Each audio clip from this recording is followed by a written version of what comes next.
नमस्कार दोस्तों, ओम astro vastu channel आप ही का है। इसमें आपका स्वागत करता हूं और आज बात कर रहे हैं मुंडन संस्कार। मुंडन संस्कार ये ज्योतिष के जो 16 संस्कार हैं उनमें से एक संस्कार होता है, बहुत इंपॉर्टेंट होता है। क्यों करते हैं? पहली बात, जिस तरह हम पेड़ पौधों की कटाई करते हैं, छटाई करते हैं उनकी वृद्धि के लिए, ये बहुत इंपॉर्टेंट होता है।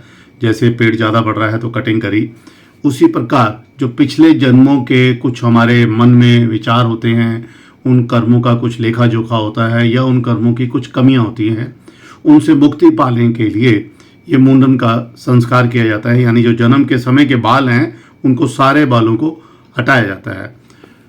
बैक्टीरिया से मुक्ति का भी एक कारण होता है। बच्चा 9 महीने माँ के गर्भ में रहता है, उसके स्वास्थ्य के लिए कुछ इस तरह की स्थिति भी बन जाती है।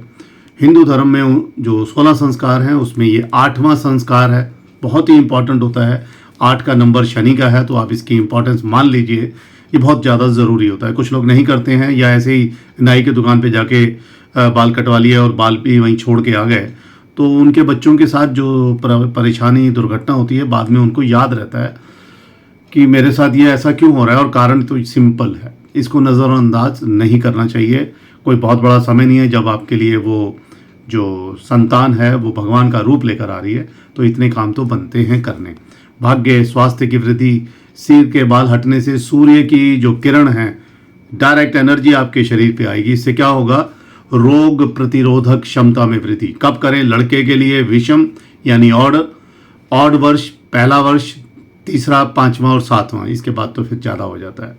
लड़की के जन्म के लिए इवन वर्ष यानी जो 2 से भाग हों, 2, 4, 6, 8, इससे पहले भी कुछ लोग कर लेते हैं तो उसका भी विधान होता है। शुभ नक्षत्र कौन से होंगे? ज्येष्ठा, मृगशिरा, रेवती, चित्रा, हस्त, अश्विनी, पुष्य, स्वाति, पुनर्वसु, श्रवण, घनिष्ठा और शतभिषा, ये नक्षत्र थोड़े से ऐसे होते हैं जो इस संस्कार के लिए बहुत ही उत्तम माने जाते हैं। यानी कोई भी नेगेटिव एनर्जी को दूर करने में इनकी क्षमता होती है।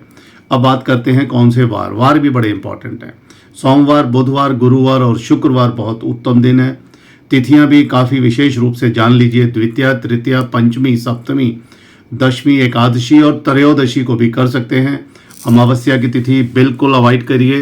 पूर्णिमा की तिथि भी अवॉइड करिए, क्योंकि ये चंद्रमा का उस समय ऐसा प्रकोप होता है कि बच्चे के ऊपर उसका इम्पैक्ट आ जाएगा। कुछ और जानकारी की इच्छा है तो आप हमसे व्हाट्सएप पर संपर्क कर सकते हैं, जवाब देंगे। कमेंट्स में भी बात कर सकते हैं। धन्यवाद।